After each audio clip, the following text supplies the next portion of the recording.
Waals, என்னது இது? சின்ன பிள்ளையாட்டம் அழுதுட்டு இருக்கீங்க. எல்லா தப்பும் என் மேலதான்மா. என்னாலதான் இவ்வளவு பிரச்சனையும். நல்லா நடந்துகிட்டு இருந்த கடை தான். மாப்பிள்ள ஜெயிலுக்கு போகும்போது பொறுப்பை என்கிட்ட ஒப்படைச்சிட்டு போனோம். குறுக்கு வழியில போனா சீக்கிரம் சம்பாதிக்கலான்னு தப்பா முடிவு பண்ணி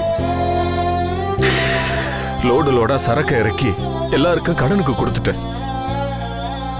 மனுஷங்க மேல நம்பிக்கை வச்சேன். கொடுத்த கடன் சீக்கிரம் திரும்பி வரும்னு நினைச்சேன். எல்லா கடனுமே வரா கடனா போயிடுச்சுமா. இந்த ரோட்ல வண்டி ஓட்டும் போது ரோட்ல விபத்து நடக்க கூடாதுன்னு நினைச்சு நாம மட்டும் ஜாக்கிரதையா வண்டி ஓட்டினா போதாது. எதுக்கு வண்டி ஓட்டிட்டு வரணும் அதே சிந்தனையோட தான் வரணும். அப்பதான் ஆக்சிடென்ட் ஆகாது. அந்த மாதிரி நாம மட்டும் நேர்மையா நடந்தா பத்தாதுமா. அடுத்தவங்களும் வாங்கின கடனை கரெக்டா கொடுக்கணும்னு நினைக்கணும். அப்படி யாருமே நினைக்காததுனால இப்போ 10 லட்சம் ரூபாய் நஷ்டமாய் போயிடுச்சு. இந்த குடும்பமே ரொம்ப வருஷமா செஞ்சுக்கிட்டு இருந்த தொழிலை விட்டுட்டு நடுத்தெருவுக்கு வர்றதுக்கு நான் ஒரு காரணமாயிட்டேன். வால்ஸ், நீங்க ஒன்னும் வேணும்னே செய்யலையே. இல்ல சமாதானத்துக்கு வேணும் அப்படி சொல்லலாம். ஆனா அப்படி எல்லாம் சொல்லி மனசை ஏமாத்த முடியாதுமா. எனக்கு என்ன ஒரு பெரிய வருத்தம்னா, நான் இன்னும் அப்படியே மொட்டை பயலாவே இருக்கேன். எனக்குன்னு ஒரு குடும்பமோ மனைவியோ இல்ல. எனக்கு கல்யாணம் ஆகி பொண்டாட்டின்னு ஒருத்தி இருந்திருந்தா இன்னைக்கு அவ தாலியோ நகைகளையாவது கழட்டி கொடுத்து இந்த குடும்பத்தோட கடனை சமாளிக்கிறதுக்கு என்னால நான் ஏதோ ஒரு உதவி பண்ணிருக்க முடியும். எனக்குன்னு ஒரு சம்பாத்தியம் கிடையாது. எனக்கு சொந்தம்னு சொல்லிக்க ஒரு உறவு கூட கிடையாதுமா. கிடையாது. எல்லாம் என் தலைவிதி.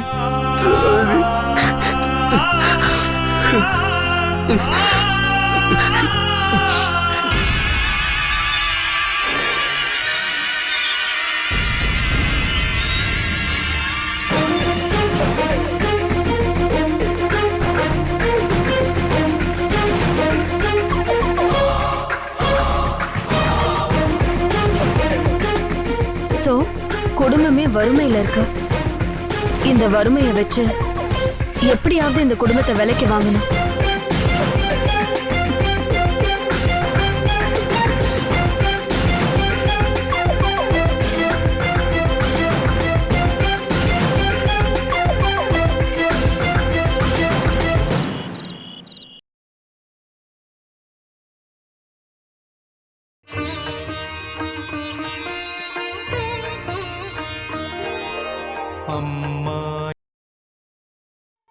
ஹலோ, என்ன சகல நைட்டு நல்லா நிம்மதியா கொரட்டை விட்டு தூங்கி இருப்பியே.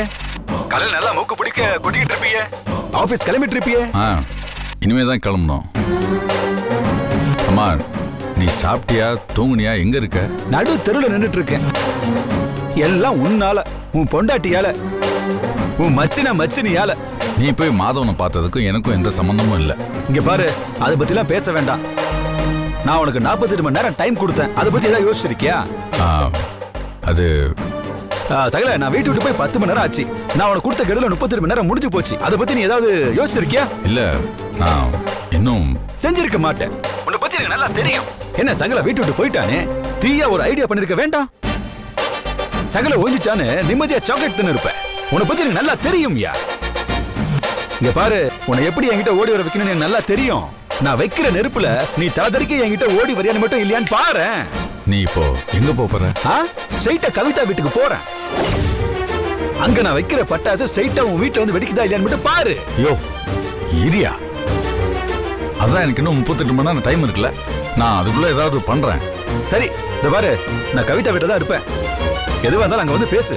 வச்சுட்டுமா? பை. யோ,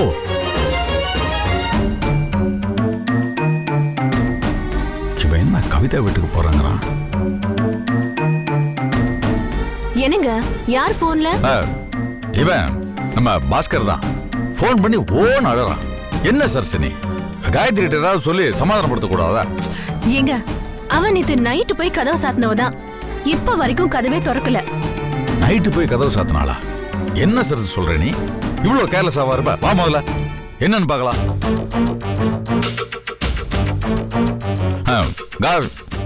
நீயே கூப்பிடு. காயத்ரி, காயத்ரி, கதவு தட்டு. காயத்ரி, திறந்து தானே இருக்கு. போய் பார்க்காம இருக்க, போய் பாரு. காயத்ரி, காயத்ரி,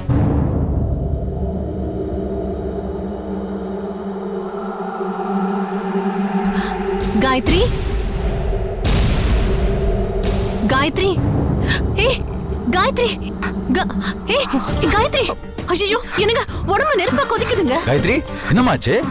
குளிர் ஜுரம், தவிர முடியல. ஐயோ எனக்கு இப்ப என்னங்க பண்றது? இப்ப கேளு என்ன பண்றதுன்னு. அறிவு இருக்கா உனக்கு? ராத்திரி கோச்சில் வந்து படுத்தாங்கற, இவ்வளவு எந்திரிக்கவே இல்ல. என்ன எதிர்பார்க்க வேணாமா?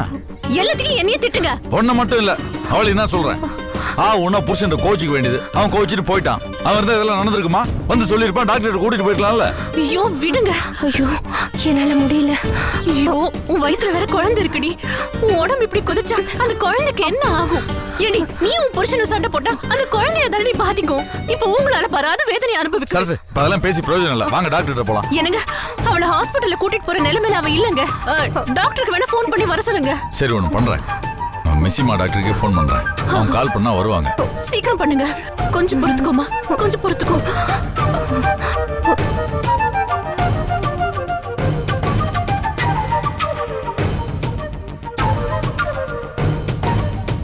Hello doctor. ஏண்டி ஒரு வார்த்தை என்ன கூப்பிட்டுருக்கலாம்டி, நான் வந்திருப்பேன்ல. ஏண்டி இப்படி பண்ணி தொலைற?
ஏமா கர்ப்பிணி பொண்ணுக்கு இந்த மாதிரி 100 டிகிரி ஃபீவர் வர அளவுக்கு பார்த்துட்டு இருப்பீங்க?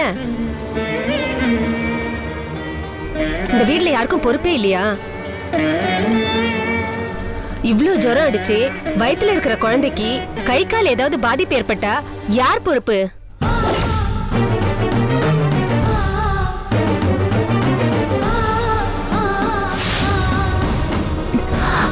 என்ன சொல்றீங்க? அப்படியெல்லாம் நடக்கும் சான்சஸ் இருக்குமா? நைட் எல்லாம் ஜுரத்தோட இருந்திருக்கீங்க, நிச்சயமா அதனால குழந்தைக்கு பாதிப்பு ஏற்படும்.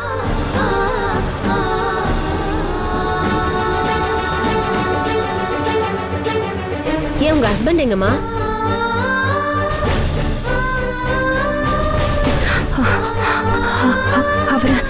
அவர் எங்க வேலைக்கு போயிட்டாரா? என்ன ஹஸ்பண்ட் அவரு? வைஃப் இப்படி ஜுரத்தோட இருக்கிறப்போ அவர் பாட்டுக்கு வேலைக்கு போயிடுவாரா? வயித்துல குழந்தை வேற இருக்கு, ஊரெல்லாம் விஷ காய்ச்சல் அது இதுன்னு பரவி இருக்குமா? கொஞ்சம் ஜாக்கிரதையா இருக்க வேண்டாமா? இந்த மாதிரி நேரத்துல தாம்மா பொண்ணுங்க பக்கத்துல புருஷன் இருக்கணும். தாலி கட்டின ஹஸ்பண்ட தவிர வேற யாரும் உங்களை நல்லா பாத்துக்க முடியாது. உங்க ஹஸ்பண்டுக்கு மனசாட்சியே இல்லையா? டாக்டர் அவர் மேல தப்பு இல்ல டாக்டர். இவதான் நேத்து அவர் கூட சண்டை போட்டா. அவர் கோச்சுக்கிட்டு அவங்க அம்மா வீட்டுக்கு போயிட்டாரு. ஓ, இப்பெல்லாம் சண்டை வந்தா புருஷங்க கோச்சிட்டு அம்மா வீட்டுக்கு போயிடுறாங்களா? ஏமா இப்படி பண்ண?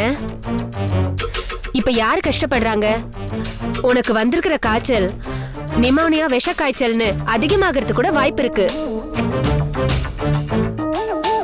மலேரியா, டெங்குவா கூட இருக்கலாம். உடனே கிளினிக் வந்து ஒரு பிளட் டெஸ்ட் பண்ணிக்கோமா. அப்பெல்லாம் உன் ஹஸ்பண்ட் கூட இருக்கணும். அவருக்கு ஃபோன் பண்ணி உடனே வர சொல்லு.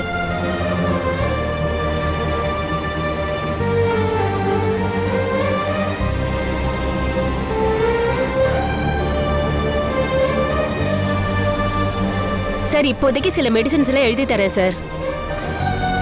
நீ நாளைக்கு அவசியம் உன் ஹஸ்பண்டை கூட்டிட்டு நம்ம கிளினிக் வரணும். உன் ஹெல்த் சம்பந்தமா நான் அவர்கிட்ட கொஞ்சம் பேசணும்.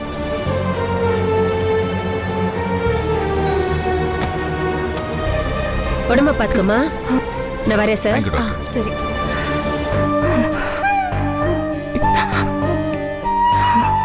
காயத்ரி, பாஸ்கர் ஃபோன் பண்ணி வர சொல்லட்டுமா? வேண்டாம். ஏய், டாக்டர் இவ்வளவு நேரம் பேசினதெல்லாம் அப்போ வேஸ்டா? உன் புருஷனை வர சொல்லுவோண்டி, ப்ளீஸ். வேண்டாம்.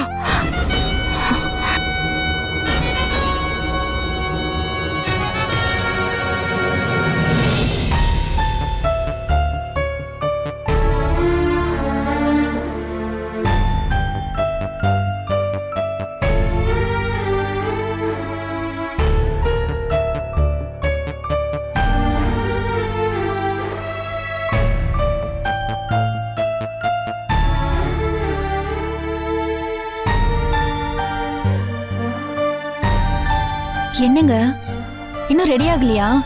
டிஃபன் ரெடி ஆயிடுச்சு, வாங்க சாப்பிடலான்னு கூப்பிடுறதுக்கு உங்களை நான் வீடு ஃபுல்லா தேடுறேன். இந்நேரத்துக்கு நீங்க குளிச்சு ரெடி ஆயிட்டு கடைக்கே கிளம்பிருப்பீங்கல்ல, இன்னும் ஏன் ரெடி ஆகாம இருக்கீங்க? அதான் நேத்தே சொன்னேன் திவ்யா, கடையை கொடுத்துடலான்னு முடிவு பண்ணிட்டேன்னு. இதுக்கு மேலே போராடுறதுக்கு மனசில் தெம்பு இல்லை, உடம்புலையும் தெம்பு இல்லை. நீ போய் சாப்பிடு, நான் அப்புறம் வரேன்.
எல்லாரும் கொஞ்சம் கவனிங்க.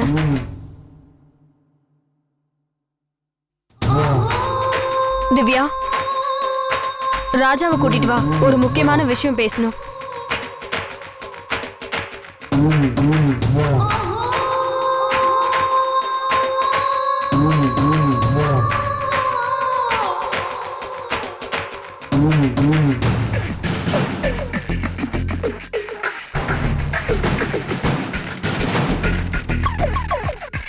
என்னங்க, ஜோதி கூப்பிடுறா, வாங்க.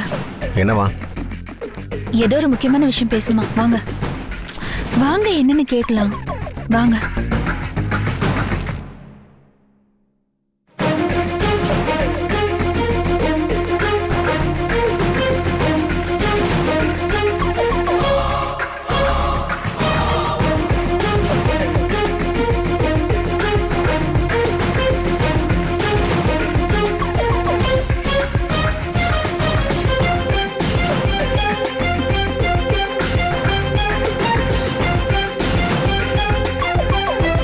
இந்தாங்க.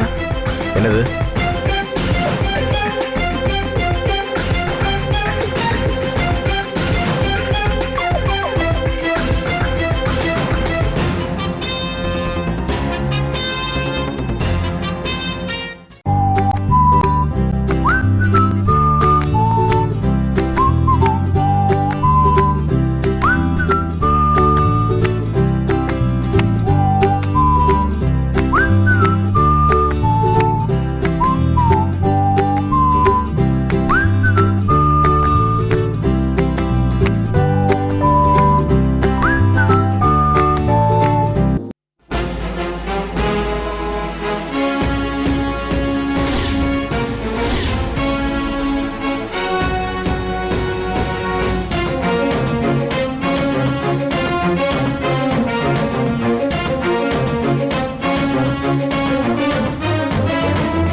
பவுன் நகை, கிட்டத்தட்ட 60 பவுன் இருக்கும்.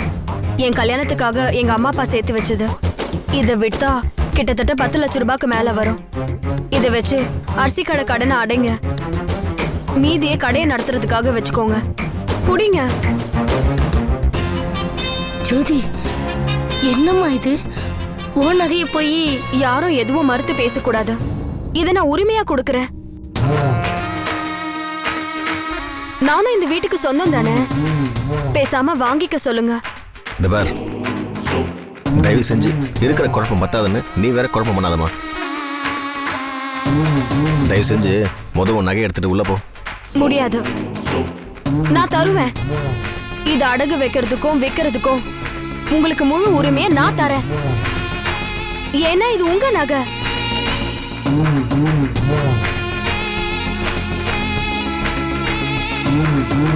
அப்படியே என் மேல இருக்கிற முழு உரிமையும் நான் உங்களுக்கு தரேன். அதையும் எடுத்துக்கோங்க. வாங்கிக்கோங்க ராஜா. அம்மா ஜோதி, இந்த சின்ன வயசுல பெரிய மனசு, இறக்க குணம், கஷ்டத்துல இருக்கிறவங்க உதவுற பண்பு, இதெல்லாம் பார்த்து எனக்கு ரொம்ப சந்தோஷமா இருக்குமா. ஆனா இந்த நகை உன் கல்யாணத்துக்காக சேர்த்து வச்சது, இது நாங்க வாங்கக்கூடாதுமா. ஆமா ஜோதி, இது எங்க கடை, எங்க கடன். இதுக்கு எதுக்கு நீ உன் நகையை கொடுக்கணும்? அப்படின்னா எந்த உரிமையில என்ன இந்த வீட்டுக்குள்ள வச்சீங்க? எனக்கு என்ன வீடு இல்லாமலையா இருந்துச்சு? உங்க அன்புக்கு கட்டுப்பட்டு தானே நான் இங்க இருக்கேன். அத மாதிரி நீங்களும் உரிமையோட இந்த நகையை வாங்கிக்கணும். நான் ஒன்னும் உங்களுக்கு ஓசியில கொடுக்கல, கடனா தான் தரேன். எனக்கு இதை நீங்க திருப்பி தரணும். அதனால வாங்கிக்கோங்க. நீ சொல்றது சரிதான் அம்மா. ஆனா ஊர் உலகத்துல எல்லாரும் என்ன பேசுவாங்க? பாவம் அந்த பொண்ணு, அம்மா அப்பா இல்லைங்கிறதுக்காக இந்த குடும்பமே அந்த பிள்ளைகிட்ட என்னென்னமோ பேசி ஏமாத்தி அவன் நகையெல்லாம் பிடுங்கிருச்சுன்னு எங்களை கேவலமா பேசுவாங்களம்மா. அது தப்பாயிராதா? அப்போ இந்த நகையை வாங்கிட்டு நீங்க என்ன ஏமாத்திடுவீங்களா அத்தை? சேச்சே, அப்படி யாராவது செய்வாங்களாம்மா? அப்புறம் ஏன் ஊர் உலகம் பேசுறது பெருசா எடுத்துக்கிறீங்க? எங்க போய் கடன் கேட்டாலும் ராஜா ஜெயிலுக்கு போனவன் அதனால கொடுக்க மாட்டேன்னு தானே சொல்றாங்க. அதே 10 லட்சம் ரூபாவை நான் தானே தரேன்னு சொல்றேன். சரி, வேணாலும் பத்திரம் எழுதிக்கலாம். மாசம் மாசம் வட்டியை கொடுத்துக்கோங்க. இதுதானே வெளியில யார்கிட்டயும் செஞ்சுட்டு இருக்கீங்க. அத அப்ப நானே செய்யறேன். அதுல உங்களுக்கு என்ன கஷ்டம்? அப்படின்னா சரிம்மா, பத்திரம் எழுதிக்கலாம். வட்டியும் மாசம் மாசம் நம்ம கொடுத்துடலாம். 1 வருஷத்துக்குள்ள அந்த 10 லட்ச ரூபாய் கடனையும் நம்ம அடைச்சிடலாம். யாங்க, நீங்க என்ன சொல்றீங்க? இல்ல ராஜா, இந்த ஏற்பாடு எனக்கு சரின்னு தானே தோணுது. ஊர்களுக்கும் தப்பா பேசாது. அப்பா, உங்க 2 பேருக்கு பைத்தியமா பிடிச்சிருக்கு. இந்த நகையெல்லாம் வாங்கக்கூடாது. திவ்யா, நீயே சொல்லு திவ்யா. 45 வருஷமா நடத்தின கடை, அத்தையோட தாத்தா ஆரம்பிச்ச கடை. இந்த கடையை வச்சுதான் இந்த குடும்பமே நடந்துட்டு இருக்குன்னு அத்தை நைட்டு சொல்லி அழுதுட்டு இருந்தாங்க. அது மட்டும் இல்லாம இந்த வயசுக்கு அப்புறம் ரோட்ல இட்லி கடை போடுறேன்னு சொல்றாங்க. இதெல்லாம் நல்லாவா இருக்கும்? அவங்கள இட்லி கடை நடத்த விட்டுட்டு நாம எல்லாம் வேடிக்கையா பார்க்க போறோம். இல்ல, என் தலை எழுத்துமா. அது மட்டுமா, ராஜா ஒரு அரிசி கடைக்கு ஓனரா இருந்தவர். இப்ப இவரு இன்னொரு கடைக்கு போய் வேலை செஞ்சா நல்லாவா இருக்கும்? என்னால இதை பார்த்துட்டு சும்மா இருக்க முடியாது திவ்யா. ஏன் நகை இருந்தாலாவது இந்த மாதிரி நேரத்துல உதவியா இருந்திருக்கும். அப்போ நான் வேற நீ வேறயா திவ்யா? நம்ம 2 பேரும் ஒண்ணுதான். இவருக்கு என்ன திடீர்னு இப்படி ஒரு ஈகோ? என் நகையை வாங்க மாட்டேன்னு சொல்றாரு. அப்போ 30-40 வருஷமா நடத்தின கடை போனாலும் பரவாயில்ல, அம்மா இட்லி கடை வச்சாலும் பரவாயில்ல, இவர் இன்னொரு இடத்துல போய் வேலை செஞ்சாலும் பரவாயில்ல, ஆனா நான் கொடுக்கற பணம் மட்டும் வேண்டாம். அப்படிதானே? இந்த பாருமா, உன் அன்புக்கு ரொம்ப நன்றி. நீ இங்க வந்தது விருந்தாளியா தங்கறதுக்கு. நீ அடுத்த வீட்டு பொண்ணு. உங்க அப்பா அம்மா வேற இறந்து போயிட்டாங்க. உனக்கு ஒரு நல்ல இடத்துல கல்யாணம் பண்ணி அனுப்புறதுக்காக தான் திவ்யாவும் அப்பா அம்மாவும் உன்னை இங்கே தங்க வச்சிருக்காங்க. ஏன்னா நீ என்னை ஜெயில் தண்டனையிலேருந்து காப்பாற்றிருக்க. எல்லாமே அந்த நன்றி விசுவாசத்துக்காக தான். திடீர்னு நாளைக்கு உனக்கு நல்ல வரன் அமையலாம், உனக்கு உடனே கல்யாணம் பண்ணுற சூழ்நிலை அமையலாம். இந்த நகையை விற்று 10 லட்ச ரூபா பணத்தை நான் வாங்கிட்டா அதை விட நான் உடனே உனக்கு திருப்பி தர முடியும்? இங்கே பார், இது நான் திருப்பி கொடுக்க குறைஞ்சபட்சம் எனக்கு 1 வருஷமாச்சும் ஆகும். அதனால இந்த நகையெல்லாம் ஒன்றும் வேணாம். உன் உதவிக்கு ரொம்ப நன்றி. பரவாயில்ல, நீங்க நாளைக்கே எனக்கு 10 வரன் கொண்டு வந்தாலும் நான் 1 வருஷத்துக்கு கல்யாணம் பண்றதா இல்ல.